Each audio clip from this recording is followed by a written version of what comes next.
Halo guys, kembali lagi di channel Hairstylist Adi. Di video kali ini saya mau memberikan rekomendasi sekaligus memberikan tutorial dalam pemotongan rambut wanita. Untuk di video kali ini kita kedatangan customer yang rambutnya pengen dipotong model bob. Jadi gimana tutorial dan hasilnya? Simak video ini sampai habis.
Jika langkah pemotongan telah selesai, langkah terakhir kita catok dan kita sedikit styling.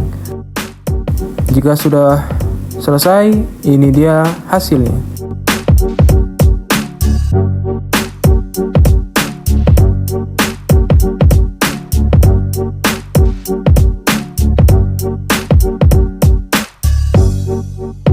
Buat teman-teman semua, jangan lupa dukung channel ini dengan cara like, komen, dan subscribe.